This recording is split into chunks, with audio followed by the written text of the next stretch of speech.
이 번역자님이 제 사진을 넣어가지고 AI 이미지를 만드신 거예요.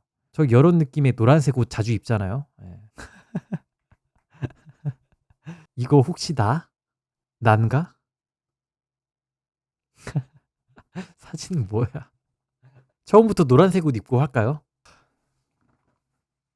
자, 이번에 읽어볼 괴담은 나는 유튜브에 괴담을 올리고 난다.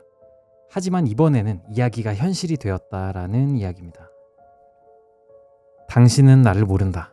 하지만 아마도 내 목소리는 알 것이다. 나는 내레이터다. 구체적으로 말하자면 온라인에서 호러 스토리를 낭독하는 사람이다. 나는 까마귀의 눈으로 인터넷을 뒤져가며 노슬립이나 나이트 스크라이브 같은 곳에 올라온 수천 개의 단편 소설들 사이에 묻힌 보석들을 찾아다닌다. 시간이 많이 걸리는 일이다. 정말이지 인간의 마음이 상상할 수 있는 최악의 시나리오들로 가득한 토끼굴 속으로 점점 더 깊이 빠져드느라 밤새도록 잠 못 이룬 적이 한두 번이 아니다. 세상에는 한 사람이 평생에 걸친 어둠의 밤들을 모두 합쳐도 다 읽을 수 없을 만큼 많은 이야기들이 있다. 나는 많은 것들을 버린다. 너무 아마추어적이거나 너무 뻔하거나 AI가 찍어낸 것들. 하지만 계속 찾다 보면 정말로 무서우면서도 생각할 거리를 주고 감정적으로 울림이 있는 것을 발견하게 된다. 어쩌면 세 가지 모두를 갖춘 것을 발견할 때도 있다. 나는 그 이야기를 처음부터 끝까지 읽는다. 끝에 도달하면 내 얼굴에 천천히 미소가 번진다. 그래, 나는 속으로 생각한다. 이건 세상과 나누고 싶은 이야기야. 나는 작가에게 메시지를 보내 그들의 이야기를 들려줘도 되는지 확인한다. 대부분 그렇다고 한다. 그리고 그 순간부터 나는 더 이상 나 자신이 아니다. 내 본업을 잊고 아래층에 쌓여있는 개지 않은 빨래 더미를 잊는다.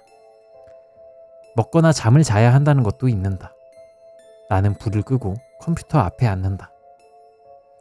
방송 프로그램을 열고 슈어 마이크를 완벽한 높이로 조절한다. 깊고 안정된 숨을 들이쉰다.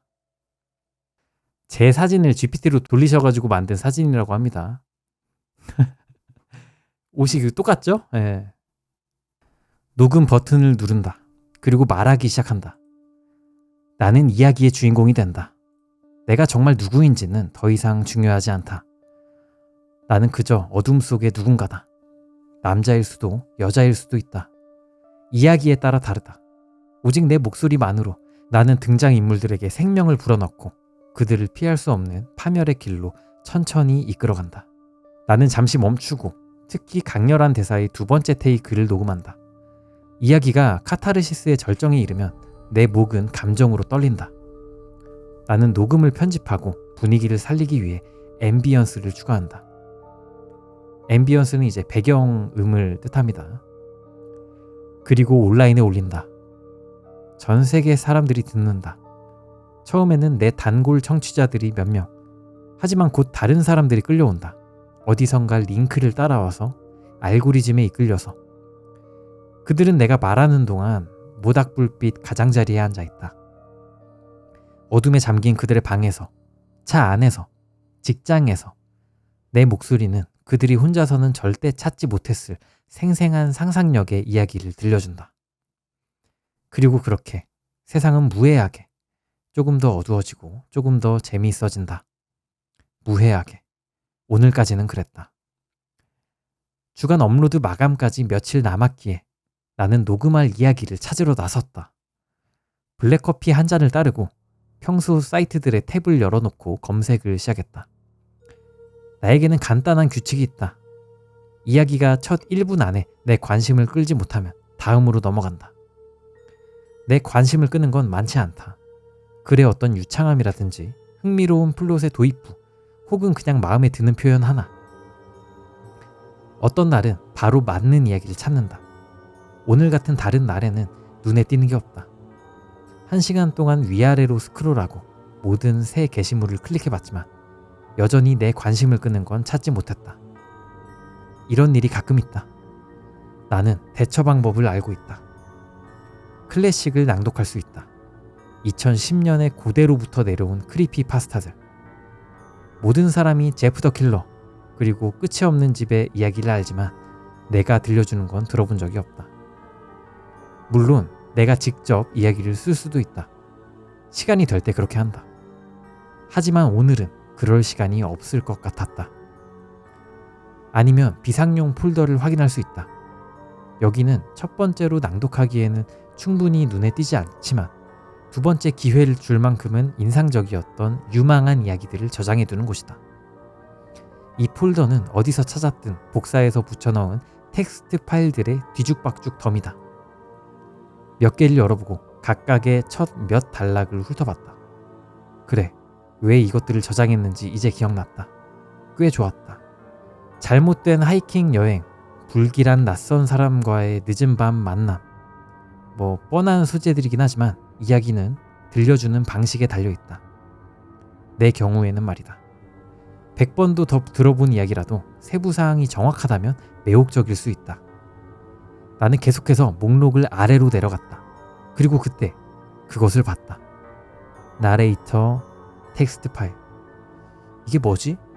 내 첫 번째 추측은 마이크에 저장된 설정이나 잊고 싶지 않았던 다른 기술적 세부사항의 목록이라는 것이었다. 분명히 나는 그것에 대해 잊고 있었다.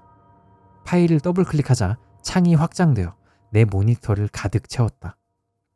당신은 나를 모른다. 이야기의 첫 줄이 말했다.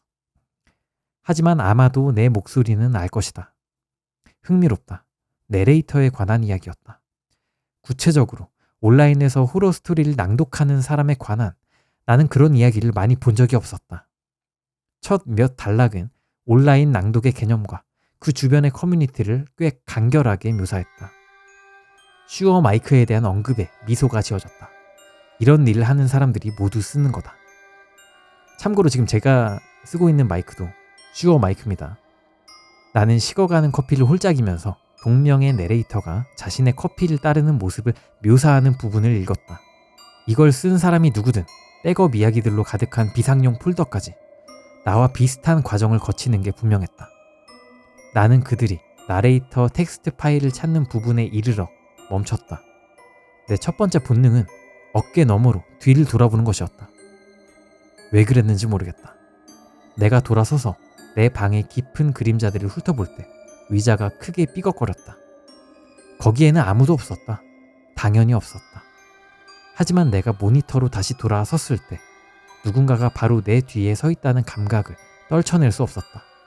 내 목 뒤에서 그들의 숨소리를 거의 느낄 수 있을 것 같았다. 이런 일도 가끔 일어났다. 호러 스토리 속에서 살고 숨쉬는 만큼 어둠 속에서 몇 시간씩 읽다 보면 이런 작은 편집증 발작이 올 수 있었다. 그럴 때면 보통 휴식을 취했다. 그래서 빈 커피잔을 들고 아래층 부엌으로 향했다. 안녕 친구. 내가 들어서자 룸메이트가 말했다. 그는 카운터에 앉아 휴대폰으로 문자에 답장을 하고 있었다. 녹음은 어떻게 되어가? 그와 나는 내가 낭독하는 밤에는 그가 너무 큰 소리를 내지 않겠다는 약속이 있다. 솔직히 그가 내가 내 방에서 뭘 하는지 정말로 이해한다고 생각하진 않는다. 하지만 그와 나는 더 이상 다를 수 없고 그는 호러에 더 이상 관심이 없을 수는 없다. 그는 더 스포츠 타입이다. 하지만 같이 살기 편해서 우리는 잘 지낸다. 아직 시작하지 않았어. 나는 잔을 헹구며 대답했다. 적당한 이야기를 찾는데 어려움을 겪고 있어. 아, 괜찮을 거야. 문제 없어. 그는 문자 보내기를 마치고 기지개를 켜며 하품했다. 어쨌든 내가 소음을 낼 걱정은 안 해도 돼. 곧 친구들과 나갈 예정이거든. 나는 새 커피를 만드는 일에 바빴고 눈썹을 치켜 올리며 그에게도 하나 만들어줄지 물었다. 그는 고개를 저었다. 아니야, 괜찮아. 커피와 술을 섞으면 긴 밤이 될 거야. 무슨 말인지 알지? 알겠어. 새 잔을 손에 들고 나는 계단으로 향했다. 좋은 밤 보내 친구. 너도. 그가 중얼거렸다. 이미 다시 그룹 채팅에 몰두하고 있었다. 나는 계단을 올라가 내 방에 들어가 뒤에서 문을 닫고 잠갔다. 그리고 내 책상에 다시 앉았다. 짧은 휴식이 나에게 도움이 되었다. 나는 더 이상 전에 나를 침범했던 그 정의할 수 없는 긴장감을 느끼지 않았다. 나레이터 텍스트 파일의 다음 몇 단락을 읽기 전까지는. 이런 일도 가끔 일어났다. 나는 소리내어 읽었다. 호러 스토리 속에서 살고 숨쉬는 만큼 어둠 속에서 몇 시간씩 읽다 보면 이런 작은 편집증 발작이 올 수 있었다. 내 목소리가 떨리기 시작했다. 그럴 때면 보통 휴식을 취했다. 그래서 빈 커피잔을 들고 아래층 부엌으로 향했다. 나는 내레이터가 새 커피를 만들며 룸메이트와 나누는 대화를 묘사하는 다음 장면을 읽으며 목소리가 잦아들었다. 그것은 내가 방금 했던 대화와 똑같았다. 한마디 한마디. 이건 더 이상 우연일 수가 없었다. 호러 내레이터에 관한 이야기라면 누구에 관한 것일 수도 있었다. 내가 유일한 사람은 아니니까. 하지만 내 모든 행동, 모든 말, 심지어 모든 생각까지 묘사하는 이야기라면 그게 어떻게 가능할까? 나는 눈을 비비며 논리적으로 생각해봤다. 아마도 누군가가 나에게 장난을 치는 것일 수도 있다. 내 룸메이트가 가장 명백한 용의자였다. 하지만 그는 평생 호러 소설을 읽어본 적이 없고 하물며 쓴 적은 더더욱 없었다. 그리고 우리 둘 다 처음 같이 살기 시작했을 때 정한 그 경계를 존중했다. 우리는 서로의 허락 없이 방에 들어간 적이 없었다. 그가 이런 짓을 할 거라고는 생각할 수가 없었다. 그럼 뭐가 남을까? 내가 직접 쓰고 잊어버린 걸까? 내가 시작했다가 포기한 그 이야기의 초안이 잘못된 폴더에 저장된 걸까? 그게 더 그럴듯해 보였다. 하지만 그런 일을 한 기억이 정말 없었다. 생각이 났다. 언제 저장되었는지 보기 위해 파일의 속성을 확인했다.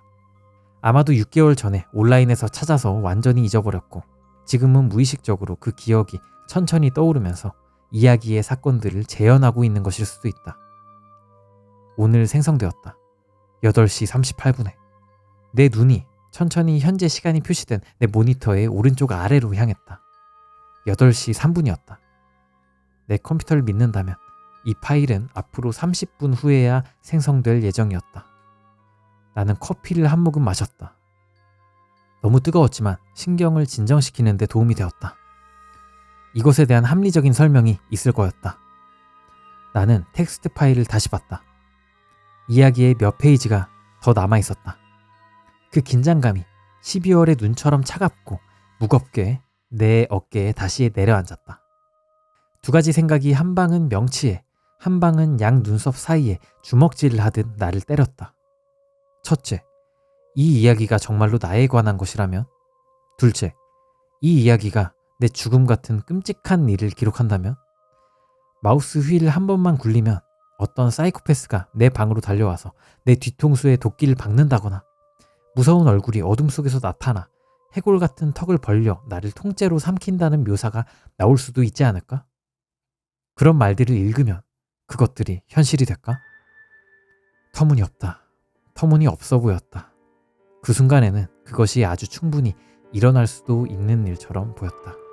갑작스러운 충동에 사로잡혀 나는 이야기의 맨 끝까지 스크롤했다. 내가 죽을 거라면 지금 당장 알아야 했다. 그렇지 않으면 이 긴장감이 나를 죽일 것이다. 이야기의 끝으로 건너뛰는 것은 당신에게 아무것도 가르쳐주지 않을 것이다. 나는 읽었다. 당신은 스스로 그것의 일부가 되어야 한다. 그것이 마지막 줄이었다. 나는 우월한 상대에게 절망적으로 압도당한 초보 체스 선수처럼 느꼈다. 내 모든 수가 예측되고 나에게 불리하게 돌려지고 있었다.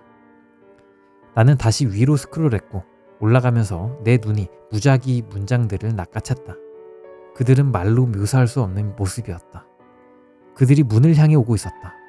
나는 문의 잠금을 풀었다. 나는 마침내 룸메이트와의 대화로 돌아왔다. 아니, 우연히도 내가 내 룸메이트와 나눈 대화와 닮은 내레이터의 룸메이트와의 대화로 돌아왔다. 좋다. 이 이야기가 그것이 무엇이든 나에게 처음부터 끝까지 읽기를 원했다. 그럼 정확히 그렇게 하겠다. 나는 내레이터가 이야기가 현실이 되는 개념과 씨름하는 것에 대해 읽었다. 나는 그들이 이야기의 끝으로 스크롤하여 마지막 문장이 펀치라인처럼 그들을 기다리고 있는 것을 발견하는 것에 대해 읽었다. 나는 그들이 다시 위로 스크롤하여 내레이터가 이야기가 현실이 되는 개념과 씨름하는 것에 대해 읽는 것에 대해 읽었다. 나는 그 내레이터가 이야기의 끝으로 스크롤하여 마지막 문장이 펀치라인처럼 그들을 기다리고 있는 것을 발견하는 것에 대해 읽었다. 나는 문에서 큰 노크 소리에 대한 뭔가를 보고 안도의 한숨을 내쉬었다. 의식하지 못한 채로 숨을 참고 있었던 것이다. 하지만 이제 이야기에서 나에게 일어나지 않은 일이 일어나고 있으니 그것은 이야기가 그저 이야기, 픽션이라는 것을 증명했다. 아마도 밤에 커피를 덜 마셔야 할 것 같았다. 편집증을 만들고 있었다. 문에서 큰 노크 소리가 났다. 누구야? 나는 목소리가 갈라지며 외쳤다. 대답이 없었다. 내 눈이 이야기의 텍스트로 다시 향했다. 다음 몇 줄은 내레이터가 누구야? 외치고 나서 이야기의 텍스트로 눈을 향하는 것을 묘사했는데 거기서 그들은 내레이터가 누구야? 라고 외치고 이야기의 텍스트로 눈을 향하는 것에 대해 읽었다. 다음 줄은 그들이 조사하기 위해 문을 여는 것을 묘사했다. 바보 같은 생각이다. 바보 같고 바보 같은 생각이다. 이 내레이터는 호러 영화를 본 적이 없나? 어떤 종류의 장르 팬이란 말인가? 나는 자리에서 일어나 조심스럽게 문에 다가갔다. 바보 같든 아니든 이제 다시 읽기로 돌아갈 방법이 없었다. 게다가 아마도 그냥 내 룸메이트일 것이다. 나가기 전에 뭔가 빌려야 할 것이 있는지도. 나는 문의 잠금을 풀었다. 문이 열릴 때 경첩이 끽끽거렸다. 한동안 기름을 치려고 생각을 하고 있었는데 아직 하지 못했다. 복도에는 아무도 없었다. 복도 모퉁이 쪽 내 룸메이트 방 쪽에서 마루판이 삐걱거릴 때 내 눈이 커졌다. 어이 친구? 내가 불렀는데 내 어조에서 두려움의 기미를 숨길 수 없었다. 아직 있어? 대답이 없었다. 이봐 친구. 나는 계속했다. 내 목소리가 작고 실체가 없이 들렸다. 이거 재미없어. 나는 떨리는 주먹으로 그의 방에 가서 문을 두드렸다. 나는 귀를 나뭇결에 대고 들었다. 안에서는 소리가 나지 않았다. 나는 문 손잡이를 잡고 돌렸다. 조심스럽게 문을 열었다. 내 마음은 일그러진 얼굴을 한 기형적인 형상들이 나를 향해 달려올 준비를 하고 있는 온갖 종류의 모습들을 만들어내고 있었지만 거기에는 아무도 없었다. 영혼처럼 느껴진 20초 후에 나는 다시 문을 닫고 아래층으로 살금살금 내려갔다. 내 투쟁, 도피 반응은 200%까지 올라간 것 같았다. 나는 말 그대로 어떤 것에든 준비되어 있었지만 실제로 그것을 본다면 어떻게 반응할지 전혀 몰랐다. 도망칠까? 공격할까? 아니면 순전한 공포로 인해 그냥 멈춰버릴까? 매주 이런 이야기들을 소리내어 읽는 것은 보통의 일이었다. 하지만 그중 하나의 주인공이 되는 것은 완전히 다른 일이었다. 내 룸메이트의 신발이 현관에 없었다. 그는 이미 집을 떠났다. 위층에서 문 닫히는 소리가 들렸다. 만약 이것이 내가 낭독하고 있는 이야기 중 하나라면 나는 속으로 주인공에게 집에서 나가라고 소리치고 있을 거라는 걸 알았다. 그냥 안전한 곳으로 가라고 바보야. 공공장소로 똑똑하게 굴어. 머리를 써. 하지만 이건 실제로 호러 스토리였다. 그렇지 않나? 그것은 모두 위층 내 컴퓨터의 텍스트 파일에 쓰여 있었다. 마지막 줄은 끝으로 건너뛰는 것은 아무것도 가르쳐주지 않는다고 했다.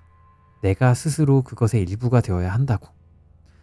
내가 도망쳐도 상관이 없었다. 그건 그저 피할 수 없는 것을 지연시키는 것일 뿐이었다. 나는 몇 시간, 심지어 며칠 동안 집을 떠날 수 있었다. 하지만 이런 종류의 이야기들은 절대 그런 식으로 쉬운 탈출로 끝나지 않는다. 조만간 나는 돌아와서 끝을 봐야 할 것이다. 거기에 쓰여진 어떤 운명이든 받아들여야 할 것이다. 내가 계단을 올라갈 때 내 발은 콘크리트에 쌓인 것 같았고 내 심장도 그랬다. 내 침실 문이 닫혀 있었다. 확실히 나는 그것을 닫지 않았다는 걸 알았다. 나는 조심스럽게 손잡이를 여는 것을 시도해봤다. 돌려지지 않았다. 거기에 누가 있든 문이 잠긴 상태였다. 왜인지는 모르지만 나는 크게 노크했다. 내 주먹은 내 팔 끝에 묶인 납덩어리였다. 그것은 다른 사람의 것 같았다. 누구야? 안에서 조심스러운 외침이 들렸다. 나는 너무 충격을 받아 대답할 수 없었다. 그것은 내 자신의 목소리였다. 내 녹음에서처럼 들렸고 이야기의 마지막 몇 줄을 읽을 때처럼 감정으로 갈라지고 있었다. 나는 문에 다가오는 발소리를 들었다. 두려움이 가죽 장갑을 낀 손처럼 내 목을 움켜잡았다. 나는 그 문 너머에 불과 몇 인치 떨어진 곳에 또 다른 내가 있다고 확신했다. 그리고 우리가 단 1초라도 눈을 마주친다면 우리 둘 다 정신을 잃을 것이라는 걸 알았다. 이런 일은 일어나면 안 되는 것이었다. 다른 나는 문의 잠금을 풀고 있었다. 문이 열리기 시작하면서 경첩이 끽끽거렸다. 가능한 한 빨리 나는 복도 모퉁이로 몸을 숨겼고 그렇게 할 때 마루판이 삐걱거리는 소리에 저주했다. 나는 내 룸메이트의 방문을 열고 안으로 미끄러져 들어가 뒤에서 조용히 닫았다. 야, 친구? 복도에서 들렸다. 아직 있어? 다시 내 자신의 목소리였다. 작고 실체가 없이 들렸다. 이봐 친구, 이거 재미없어. 그들이 문 쪽으로 오고 있었다. 나는 바닥에 몸을 던지고 침대 아래로 기어들어가 숨을 참았다. 문 손잡이가 돌아가고 문이 살짝 열리는 소리가 들렸다. 나는 눈을 감고 초를 세웠다. 나는 나 자신을 보고 싶지 않았고 그들이 나를 보는 것도 원하지 않았다.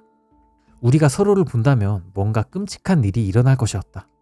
그것이 무엇인지 어떻게 그걸 아는지는 몰랐지만 그것이 사실이라는 걸 알았다. 여러 면에서 그 순간은 영원히 지속되었다. 시작도 끝도 없었다. 마침내 문이 다시 닫히고 계단을 내려가는 발소리가 들렸다. 그들이 사라졌다고 확신할 때까지 기다린 후 나는 내 방으로 다시 뛰어가서 문을 쾅 닫고 다시 잠갔다. 내 모니터에는 나레이터 텍스트 파일이 나를 기다리고 있었다. 어둠에 잠긴 방에서 내 눈이 크고 하얗게 느껴지면서 자리에 앉아 계속 읽었다. 시간이 많지 않았다. 다른 나는 언제든 돌아올 것이었다. 나는 내레이터가 룸메이트의 방을 뒤지고 아래층으로 가고 위층으로 돌아와서 자신의 문이 잠긴 걸 발견하고 문을 두드리는 것에 대해 읽었다. 내 눈은 빈집 주위를 서로 쫓는 끝없는 내레이터들의 루프를 묘사하는 텍스트 단락들을 훑어 지나갔다. 나는 내레이터가 컴퓨터로 돌아와서 어둠에 잠긴 방에서 눈이 크고 하얗게 느껴지면서 자리에 앉아 계속 읽는 것에 대해 읽었다. 다음 단락의 여러 단어들이 맥락을 알기 전에 내 눈에 들어왔다. 피, 비명, 죽음. 그 단어들이 총탄처럼 근거리에서 발사되어 내게 다가왔고 내 두개골에 쿵쿵 박혔다. 나는 그것들로부터 뒤로 물러났고 내 의자가 침실 바닥을 미끄러져 갔다. 내 숨이 놀란 새들이 나무에서 폭발적으로 날아오르듯 내 폐에서 터져나왔다. 그저 내 손을 통제하는 것만으로도 강한 집중력이 필요했다. 나는 마우스를 너무 세게 잡아서 플라스틱 케이스가 삐걱거리는 소리가 들렸다. 나는 나레이터 텍스트 파일을 닫고 삭제했다. 마우스 클릭 소리가 조용한 방에서 메아리 쳤다. 심지어 휴지통도 비었다. 뭔가 일어나기를 기다렸지만 아무것도 일어나지 않았다. 이제 끝난 거지? 그렇지? 이야기가 더 이상 존재하지 않는다면 호러 스토리에 갇힐 수는 없다. 만약 이것이 내가 낭독했던 수백 개의 이야기 중 하나였다면 이것은 잠깐의 거짓 희망 후에 모든 것이 정말 나빠지는 부분일 것이었다. 침묵이 내 방을 채우며 연기처럼 퍼지고 두꺼워졌다. 문에서 다시 시작되는 노크 소리에 나는 비명을 질렀다. 이번에는 더 크게. 이건 관심을 끌기 위한 노크가 아니었다. 이것은 나무를 두드리는 주먹이었다. 이것은 누군가가 뚫고 들어오려고 하는 소리였다. 폭력적이고 끊임없는 소리. 어떻게 이런 일이 일어날 수 있을까? 이야기는 더 이상 존재하지도 않았다. 내가 직접 삭제했고 끝까지 읽지도 않았다. 그리고 나는 기억했다. 이야기의 끝으로 건너뛰는 것은 당신에게 아무것도 가르쳐주지 않을 것이다. 당신은 스스로 그것의 일부가 되어야 한다. 나는 시계를 봤다. 8시 10분이었다. 딱 시간이 맞았다. 나는 텍스트 에디터를 열고 타이핑을 시작했다. 당신은 나를 모른다. 나는 썼다. 하지만 아마도 내 목소리는 알 것이다. 말들이 내게서 흘러나왔다. 기억으로부터. 나는 기억하는 대로 이야기를 타이핑했다. 호러 스토리를 찾고 낭독하는 과정, 내 비상용 폴더에서 나레이터 텍스트 파일을 발견하는 것, 룸메이트와의 대화, 이야기의 끝으로 건너뛰고 다시 돌아가는 것, 문에서 노크 소리를 듣는 것, 그 같은 문을 내가 노크하는 것, 피와 비명과 죽음이라는 단어들, 그리고 나는 새로운 말들, 아직 보지 못한 말들을 쓰기 시작했다. 나레이터 텍스트 파일의 삭제를 묘사했다. 침실 문을 두드리는 소리. 내가 내 자신의 말로 이야기를 다시 타이핑하는 것에 대해 썼는데 그것은 항상 쓰여져 있던 같은 말들이었다. 나는 현재 쓰고 있는 문장에 대해 썼는데 그것은 내가 지금 처음 보는 것임에도 항상 이야기의 일부였을 문장이었다. 나는 이 문장을 쓰는 것에 대해 썼다. 그리고 이것에 대해서도, 그리고 다음 것에 대해서도. 이제 이것은 내 이야기였다. 그리고 그것은 항상 내 이야기였다. 문의 또 다른 타격, 그리고 또 다른 나무가 쪼개질 것 같은 소리였다. 자물쇠가 곧 부서질 것 같았다. 내 말들은 공격자를 묘사하지 않았다. 만약 그들이 정말로 그 문을 부순다면 그들은 묘사할 수 없을 것이었다. 아마도 그들은 나와 똑같이 생겼을 것이다. 아니면 그들은 말로 묘사할 수 없는 모습이었다. 나는 아직 타이핑하지 않았음에도 불구하고 이야기의 마지막 줄들을 쓰는 것에 대해 썼다. 시간은 내가 마지막 줄을 타이핑하고 파일을 narrator.txt로 저장할 때 8시 38분이었다. 시간 여행 이야기에서 가장 무서운 것은 시제다. 나는 방송 프로그램을 열고 슈어 마이크를 완벽한 높이로 조절했다. 깊고 안정된 숨을 들이쉬었다. 녹음 버튼을 눌렀다. 그리고 말하기 시작했다. 당신은 나를 모른다. 나는 낭독했다. 하지만 아마도 내 목소리는 알 것이다. 노크 소리가 마침내 멈췄다. 내가 그것을 계속되는 것으로 묘사하지 않았기 때문이다. 침묵이 집에 다시 한번 내려앉았다. 이 낭독을 듣는 누구든 그저 내 목소리와 나중에 분위기를 살리기 위해 추가할 앰비언트 사운드만 들을 것이다. 나는 내레이터다. 나는 계속했다. 구체적으로 온라인에서 호러 스토리를 낭독하는 사람이다.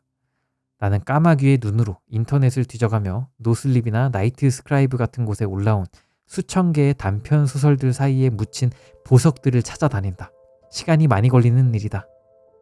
벌써 나는 나 자신에 관한 동시에 아무도 아닌 것에 관한, 나 자신이 쓴 동시에 나 자신과 아무도 아닌 이가 쓴 이야기 속에서 나 자신을 읽기 시작하고 있었다.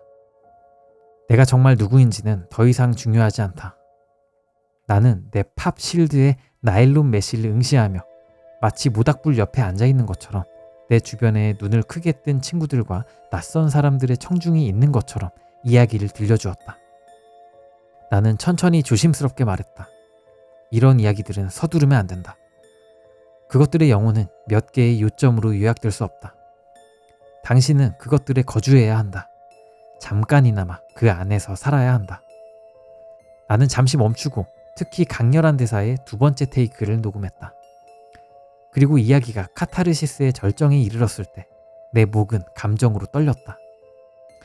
이야기의 끝으로 건너뛰는 것은 당신에게 아무것도 가르쳐주지 않을 것이다. 당신은 스스로 그것의 일부가 되어야 한다. 자, 여기까지가 나는 유튜브에 괴담을 올리고 난다. 하지만 이번에는 이야기가 현실이 되었다. 라는 이야기였습니다. 재밌네요. 상당히 영화 같다. 그러니까 뭔가 뭉뚱그려서 이야기가 전개되거나 그냥 분위기로만 깔고 가는 괴담이 아니라 상당히 머리를 많이 쓴 것 같은 그런 괴담이에요. 너무 재밌었고 제가 괴담 나레이터잖아. 근데 괴담 나레이터로서 이런 얘기를 읽는 것이 상당히 재밌었습니다. 몰입도 많이 됐고 그러니까 결국에 이 사람은 결말이 어떻게 됐을지는 모르겠습니다. 근데 저 나레이터 파일을 발견하고 나서 거기서부터 벗어날 수 없다라는 생각을 가지고 그 이야기 자체의 일부가 돼서 행동하기 시작한 거죠. 뭔가 운명을 받아들인 것 같은 그런 느낌이랄까? 지금 이 AI 이미지가 제 사진 넣고 돌린 거라고 하십니다. 네. 저랑 닮았죠? 다른 세계선의 잘 때의 느낌이랄까? 이런 얘기 저 좋아해요. 약간 시간여행이 담긴 거는 뭔가 재밌잖아. 되게 실시간으로 진행되는 듯한 느낌이 있어. 또 다른 나를 마주치면 죽을 것 같은 느낌이 들잖아. 왜냐하면 이 화자는 괴담을 읽는 사람이니까 도플갱어를 만나면 어떻게 되는지 그 개념에 대해서 알고 있는 사람이기 때문에 어떻게든 이런 죽는 이야기에서 벗어나기 위해서 안간힘을 쓴 거죠. 호러 스토리라는 텍스트 파일을 지워도 보고 근데 계속 뭔가 안 좋은 일이 일어나니까 이거를 타개할 방법은 나 스스로가 이 나레이터 txt 파일을 내가 만들어서 쓰는 것이다 라는 것까지 결론이 난 거고 나레이터 txt 파일을 직접 쓴다라는 발상이 호러 나레이터가 할 수 있는 발상이잖아요. 그러니까 호러 스토리에 익숙한 사람이 할 수 있는 행동이잖아. 그런 게 느껴져서 이 괴담이 상당히 탄탄하다고 느꼈어요. 너무 재밌었고 내가 괴담의 주인공이 된 것 같으니까 내가 이 괴담을 바꿔버리겠어. 내 입맛대로. 그런 느낌이 참 좋았고 재밌었고 아무튼 재밌었습니다. 요즘에 읽은 괴담, 레딧 괴담 중에서 가장 재밌는 느낌이었어. 그리고 마지막에 이거 있잖아. 너무 무서워. 마지막부터 볼래 하고 마지막을 봤는데 이 글이 나왔었잖아. 당신은 스스로 그것의 일부가 되어야 한다. 근데 이 떡밥까지도 마지막에 깔끔하게 회수하면서 이 이야기를 본인이 또 텍스트 파일에 써 넣음으로써 그 구조가 완벽히 이렇게 딱 마무리가 됐다라는 게 너무 좀 좋았어. 글의 구조가 상당히 탄탄하다. 명징하게 직조가 됐다. 이렇게 볼 수 있을 것 같아요. 아무튼 여기까지가 유튜브에 괴담을 올리고 난다. 하지만 이번에는 이야기가 현실이 되었다라는 레딧 괴담이었습니다. 너무 재밌었습니다. 레딧괴의 명작이라고 볼 수 있겠다. 너무 재밌다. 자, 다음 괴담입니다. 레딧 괴담이고요. 내가 들어본 것 중 가장 멋진 이름을 가진 이웃이 있었다. 그런데 그가 죽었다. 라는 이야기입니다. 안녕 친구들. 어떻게 시작해야 될지 잘 모르겠다. 하지만 나에게 정말 기이한 일이 일어났다. 몇몇 사람들에게 이야기해 봤는데 보통 돌아오는 반응은 정말 이상하네 또는 그래 와 같은 것들이었다. 어쨌든 이 경험을 어떻게 해야 할지 모르겠다. 영화를 보거나 소설을 읽을 때에는 뭔가 큰 일이 일어나면 절정이나 해결책 같은 것을 기대하게 되는데 현실은 당신의 해결책 따위는 신경 쓰지 않는 법이다. 어쨌든 횡설수설해서 미안하다. 그냥 시작하겠다. 내 이야기는 내가 19살이었을 때부터 시작된다. 정말 어린애였지. 어린애들이 하는 바보 같은 일들을 하면서 말이다. 나에게는 오닉스 드래곤스라는 이웃이 있었다. 이분이 오닉스 드래곤즈입니다. 정말 멋진 이름이었다. 내가 들어본 것 중 가장 멋진 이름이라고 생각했던 기억이 난다. 불행히도 오닉스 드래곤스 씨는 그냥 평범한 노인이었다. 특별한 일을 하지도 않았고 이상하게 보이거나 행동하지도 않았으며 무슨 비밀을 숨기고 있는 것 같지도 않았다. 내가 아무리 그에게 뭔가 신비로운 면이 있기를 바랬어도 말이다. 그래서 그가 세상을 떠났을 때에도 그만큼이나 재미가 없었다. 슬프고 안타까웠다. 그는 병원에 가서 폐렴에 걸려 그냥 죽었다. 나보다 그를 좀 더 잘 아는 아버지를 통해 소식을 들었다. 멋진 죽음이나 내가 얄팍하게 상상할 만한 뭐 다를 것도 없었다. 나 자신이 그렇게 멋진 성씨를 가지고도 지루하게 살다니, 그 멋진 성씨를 완전히 낭비하다니 라고 생각을 하는 내 모습을 발견했을 때 개자식 같다고 느꼈던 기억이 난다. 이상한 집착이었다는 걸 안다. 그리고 그런 생각을 한 것만으로도 나는 쓰레기 같다고 느꼈다. 그가 죽은 후 몇 달이 지났고 나는 누군가가 와서 집을 정리할 거라고 생각했다. 가족이나 정부나 누구든지 말이다. 하지만 아무도 오지 않았다. 집은 그냥 그대로 있었다. 잔디는 계속 관리되고 있었고 모든 것이 정돈되어 보였다. 누가 집을 돌보고 있는지 전혀 몰랐지만 누군가는 하고 있었다. 이상한 것은 내가 거기서 아무도 본 적이 없다는 것이었다. 정말로 눈여겨봤는데도 말이다. 어느 날 나는 충분하다고 결심했다. 특별한 이유도 없이 그의 집에 침입하기로 했다. 왜 그랬는지 잘 모르겠다. 아마도 시간이 멈춘 것처럼 그냥 서 있는 그 집이 신경 쓰였기 때문일 것이다. 사실 그가 나를 괴롭혔다. 아무리 비합리적이어도 나는 그에 대한 생각을 멈출 수 없었다. 어떻게 이름이 스톰호크 엄버 오닉스 드래곤스인데 흥미로운 면이 하나도 없을 수가 있지? 만약 내 부모가 나에게 그런 이름을 지어줬다면 네이비실이 되거나 뭔가 멋진 일을 하고 싶어서 견딜 수 없었을 것이다. 이런 것이 나를 괴롭힌다는 것을 인정하는 것조차 미친 것 같다. 바보 같다는 걸 안다. 어쨌든 침입하는 것은 충분히 쉬웠다. 사실 뭔가를 부술 필요도 없었다. 그냥 집 뒤쪽으로 가서 잠겨있지 않은 창문을 찾았고 그것을 열고 안으로 기어 들어갔다. 모든 사람이 직장에 있는 낮에 침입했고 불필요한 전기를 사용하고 싶지 않았다.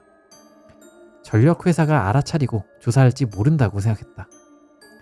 집에 들어가자 평범한 거실 같은 곳에 떨어졌고 일어나서 둘러보기 시작했다. 크게 실망스럽게도 그의 집은 그만큼이나 지루했다. 사실 이상하게 불안할 정도로 지루했다. 모든 것이 너무 좋았다. 마치 실물 크기의 인형집 같았다. 모든 것이, 그것이 무엇이든 간에 큰 장난감 버전처럼 보였다. 보기에는 플라스틱으로 만들어진 것 같았던 소파에 접근했는데 가까이 가서 만져보니 가장 이상한 불협화음이 나를 엄습했다. 내가 평생 느껴본 것 중 가장 편안한 소파였다.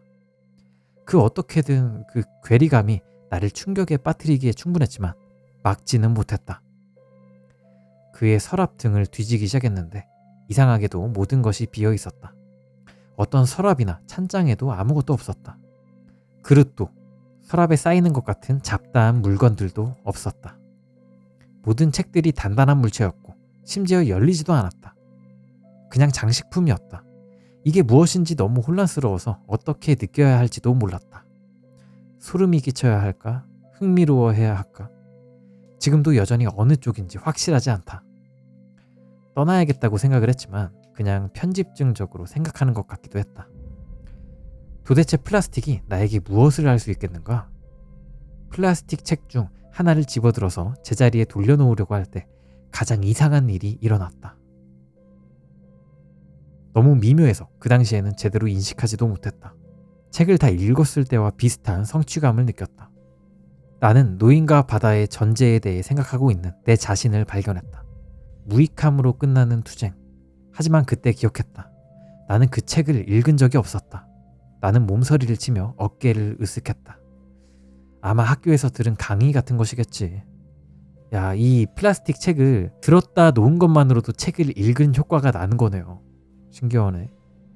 이 이상한 인형집에서 좀 더 돌아다닌 후 나는 지하실로 향했다. 무엇을 발견할지 확실하지 않았지만 병적인 호기심이 있었다. 그래서 계단을 내려갔다. 바닥에 도착했을 때 놀랍게도 정교한 거울 미로를 발견했다. 수백만 개의 내 모습이 모든 방향으로 반사되고 있었다. 미로를 걸어가면서 나는 누군가가 지켜보고 있다는 압도적인 느낌을 떨쳐낼 수 없었지만 그 시선이 느껴지는 곳을 보려고 할 때마다 무한한 내 자신이 나를 다시 들여다보고 있는 것만 보였다. 지금까지도 그것을 생각하면 소름이 돋는다. 하지만 바닥을 따라가며 한동안 탐색한 후 미로의 반대편에 도달할 수 있었다. 내가 발견한 것은 이상했지만 이 시점에서 나는 놀라지 않았다. 잠수함에 있는 것 같은 큰 문이었다. 돌리는 바퀴가 있는 것 같은 그런 문 말이다. 반대편에 무엇이 있는지 보기 위해 열었다. 정말 그러지 말았어야 했다. 안에는 거대한, 불가능할 정도로 큰 무도회장이 있었다. 1950년대 같아 보였다. 세련된 디자인의 벨벳과 마호가니인 것 같았다. 고급 장식의 세부 사항에 대해서는 잘 모르겠지만 이것은 그런 것들이었고 그 이상이었다. 배경에서는 축음기가 음악을 틀고 있었다. 긁히는 소리가 나고 가끔 건너뛰었다. 전후의 희망과 사라진 꿈에 썩어가는 공포가 완벽하게 혼합되어 있었다. 하지만 그것이 나를 가장 불안하게 한 것은 아니었다. 무도회장 바닥 전체에 금속 트랙들이 있었다. 그것들이 사방에 있었다. 트랙 위에서 잘 차려입은 마네킹들이 움직이고 있었다. 여기저기로 움직이며 춤추고 어울리는 것을 흉내내고 있었다. 움직임에 얼어붙은 이동식 모방. 인간을 만나본 적이 없는 누군가가 파티를 삐뚤어지게 재현한 것 같았다. 쉽게 50개는 되어 보였고 모두 다른 방식으로 다른 지점까지 트랙을 따라가고 있었다. 홀 중앙에는 큰 테이블이 있었다.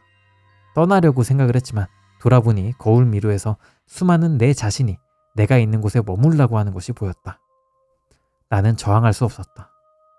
무도회장을 다시 돌아보니 잠깐 모든 마네킹들이 멈춰서서 몸의 위치와 상관없이 모든 머리가 나를 바라보고 있었다. 하지만 잠깐뿐이었고 곧 다시 앞뒤로 움직이기 시작했다. 나는 연회 테이블로 가서 이름이 적힌 카드를 보았다. 내 이름이었다. 나는 테이블 상석에 앉았다. 내 앞에 접시가 있었다. 그것을 들어올리자 썩은 고기와 상한 유제품의 진한 냄새가 나를 맞이했다. 썩은 것들의 큰 뷔페가 먹기를 기다리고 있었다. 일어나려고 했고 역겨워서 몸을 뒤로 빼려고 했다. 하지만 할 수 없었다. 어떻게 알았는지는 모르지만 내가 참여하지 않으면 마네킹들이 절대 용서하지 않을 것이라는 걸 알았다. 그래서 그렇게 했다.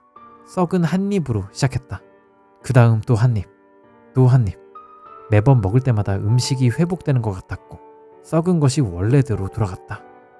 계속 먹으면서 마네킹들이 더 이상 그냥 마네킹이 아니라는 것을 점점 더 알아차렸다.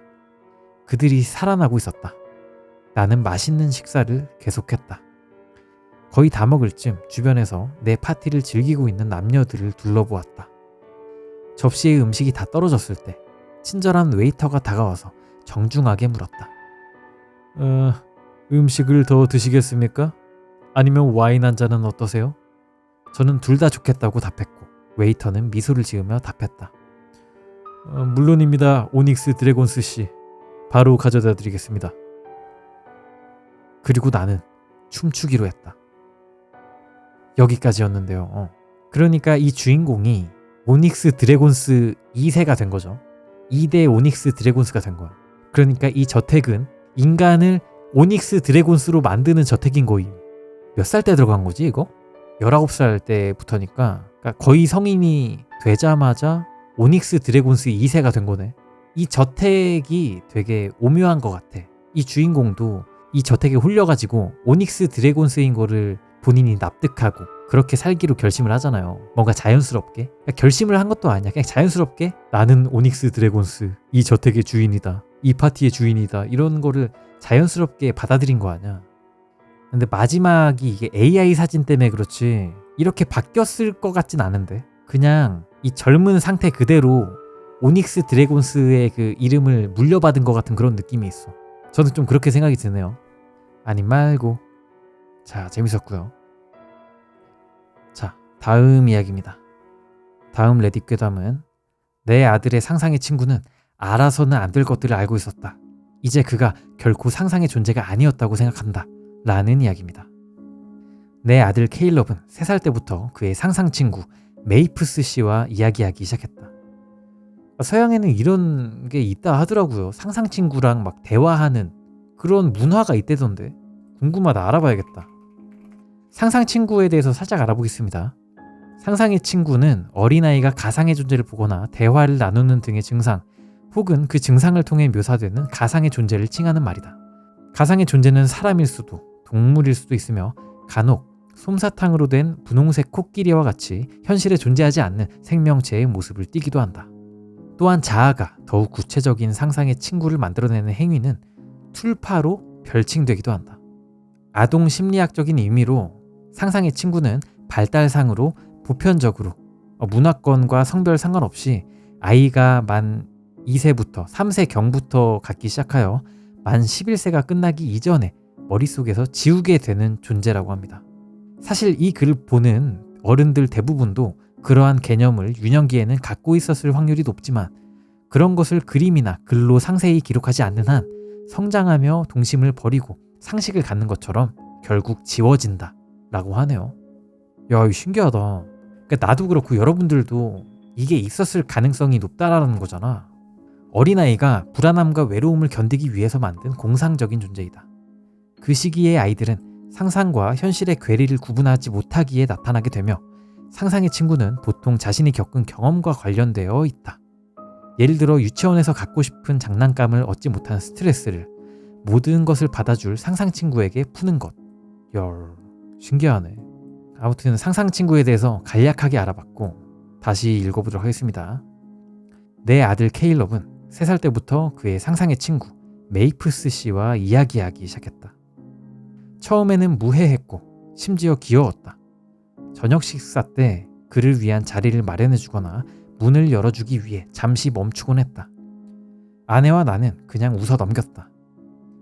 메이프스 씨가 알아서는 안 될 것들을 알기 시작할 때까지는. 어느 날 밤 케일럽을 재우려고 하는데 그가 올려다보며 말했다. 아빠, 메이프스 씨가 내일 직장에 차 몰고 가지 말라고 했어요. 큰 사고가 날 거라고 하는데요. 나는 웃으며 키스해주고 아래층으로 내려갔다. 다음날 아침 타이어가 펑크 났다. 짜증을 내며 지각한다고 연락하고 견인차를 기다리면서 뉴스를 봤다. 내가 평소 다니는 길에서 연쇄 추돌 사고가 있었다. 6명이 사망했다. 나는 화면을 바라보며 손에 든 커피가 식어가는 것을 느꼈다. 아내에게는 말하지 않았다. 그때부터 나는 더 주의 깊게 들었다. 케일럽은 작은 것들을 흘려서 말하곤 했다. 메이프스 씨가 이웃이 곧 이사 간다고 해요. 존슨 가족은 막 리모델링을 끝냈는데 왜 이사를 가겠는가? 3주 후 그들은 하룻밤 사이에 사라졌다. 매매 간판까지 세우고 작별 인사도 없이. 메이프스 씨가 고양이가 아프다고 해요. 우리 고양이 피클스는 멀쩡했다. 이틀 후 밥을 먹지 않기 시작하고 안락사 시켜야 할 때까지는. 그래도 나는 합리화하려고 했다. 아이들은 눈치가 빠르다. 아마 케일럽이 미묘한 신호들을 포착했을 것이다. 그러다 일들이 더 어두워졌다. 케일럽이 변했다. 밖에서 놀기를 싫어하기 시작했다. 빈방에 대고 속삭이곤 했다. 비명을 지르며 깨어나곤 했다. 어느 날 밤 그가 몽유병으로 복도에 서서 벽을 마주보고 있는 것을 발견했다. 뭐 하는 거니 아들아? 나는 차분함을 유지하려 하며 물었다. 그가 돌아섰는데 눈이 크고 유리 같았다. 메이프스 씨가 아빠는 더 이상 지하실에 가면 안 된다고 해요. 나는 몇 주 동안 지하실 얘기를 한 적이 없었다. 아버지가 돌아가시고 남겨주신 가구들을 보관하는 용도로 사용하고 있었는데 그 후로는 건드리지 않았다. 케일럽에게 왜 그런지 물어봤다. 그는 그냥 그가 아래에 있는 걸 싫어해요. 냄새가 이상하다고 해요. 라고 말했다. 나는 지하실에 내려갔다. 그러지 말았어야 했는데. 처음에는 그냥 곰팡이 냄새였다. 그러다 냄새가 코를 찔렀다. 썩은 고기, 그 밑에 신냄새. 모든 구석을 뒤졌다. 그리고 그것을 봤다. 구석진 곳에 급탕기 뒤편에 콘크리트 바닥이 이상했다. 변색되어 있었다. 원형으로 금이 가 있었다. 마치 무언가가 태워져서 새로 메워진 것 같았다. 만져보니 따뜻했다. 따뜻했다. 그날 밤 나는 불의 꿈을 꿨다. 빨간 촛불로 밝혀진 방. 아버지가 내가 알아듣지 못하는 말들을 중얼거리고 있었다. 아이가 비명을 지르고 있었다. 오. 땀에 흠뻑 젖어 깨어났다. 다음날 아침 어머니에게 전화했다. 아버지가 혹시 오컬트 같은 걸 했는지 물어봤다. 침묵이 흘렀다. 그리고 어머니가 말했다. 너 아버지는 문제가 많은 사람이었어. 내가 보지 않기로 선택한 일들이 있었단다. 더 물어보려 했지만 어머니는 전화를 끊었다. 그날 밤 케일럽이 떨면서 우리 방으로 왔다. 침대로 기어들어와 속삭였다. 메이프스 씨가 그걸 막으려고 했지만 이제 너무 늦었다고 해요. 그게 깨어났대요. 그때 쿵쿵거리는 소리가 시작됐다. 지하실에서 3번의 둔탁한 소리, 그리고 그 다음 긁는 소리. 내 뼈를 아프게 하는 낮은 신음소리. 나는 야구방망이를 들고 내려갔다. 공기가 무거웠다. 냄새는 전보다 더 심했다. 그리고 바닥이 갈라졌다. 잠깐 동안 무언가 젖고 검은 것이 스르르 기어나와 그림자 속으로 사라질 만큼만. 나는 뛰어 올라갔다. 우리는 그날 밤 떠났다. 다시 돌아가지 않았다. 짐도 가져오지 않았다. 케일럽은 더 이상 메이프스 씨에 대해 말하지 않는다. 가끔 밤에 그가 속삭이는 소리를 듣지만 물어보면 자신을 안전하게 지켜주는 조용한 남자와 이야기한다고 한다. 하지만 가끔, 정말 가끔 우리 새 집 구석에서 그림자를 보는 것 같다. 긴 그림자들을. 그리고 지난주에 케일럽이 나를 올려다보며 물었다. 아빠, 메이프스 씨를 그렇게 화나게 하려고 뭘 한 거예요? 나는 대답하지 않았다. 왜냐하면 모르기 때문이다. 하지만 곧 알게 될까봐 두렵다. 여기까지가 내 아들의 상상의 친구는 알아서는 안 될 것들을 알고 있었다. 이제 그가 결코 상상의 존재가 아니었다고 생각한다 였습니다. 제목이 이게 모르겠네. 알아서는 안 될 거가 뭘까요? 이 아버지가, 그러니까 이 글쓴이의 아버지가 옛날에 뭐 오컬트 같은 걸 했었고 그것이 저 검은 존재를 뭔가 화나게 한 건가? 그게 아니라면 이제 아버지가 일깨운 것이 저 검은 형체일 수도 있는 거고, 후자 같은데 아버지의 아들로서 이것을 또 모셔야 되는데 모시지 않으니까 이 검은 존재가 화가 나가지고 자식한테 접근해가지고 어떻게 경고를 준 게 아닌가 그런 생각도 들고. 근데 뭔가 그거야, 설정이 명확하지 않아서 상상력을 좀 더 자극하는 게 있다. 근데 이것은 반대로 말하면 설정에 구멍이 많다는 얘기죠. 근데 그래도 이 분위기 자체는 나쁘지 않았고 재밌었고 묘사도 좋았고, 썩은 고기, 신 냄새, 이거가 좀 최근 저의 경험과 좀 맞닿아 있는 게 있는데, 제가 자취한 지 얼마 안 됐잖아요. 그래가지고 돼지고기를 냉장고에 한 3, 4일 정도 냅둔 적이 있단 말이야. 4일 정도 냅두니까 돼지에서 약간 신냄새가 나는 거예요. 그래가지고 뭐야, 너무 신냄새야 해가지고 마늘에다가 열심히 구워가지고 먹었습니다. 쫙 제대로 구워가지고 먹었어. 근데 그래도 좀 냄새가 나더라고요. 돼지고기라 뭔가 아까워서 먹긴 했는데 다음부터는 이제 하루 이틀 만에 먹지 않을 거면 바로 냉동고에 넣어야 된다는 거를 이제야 알게 됐습니다. 아무튼 재밌었고, 여기까지가 내 아들의 상상의 친구는 알아서는 안 될 것들을 알고 있었다. 이제 그가 결코 상상의 존재가 아니었다고 생각한다. 라는 이야기였습니다.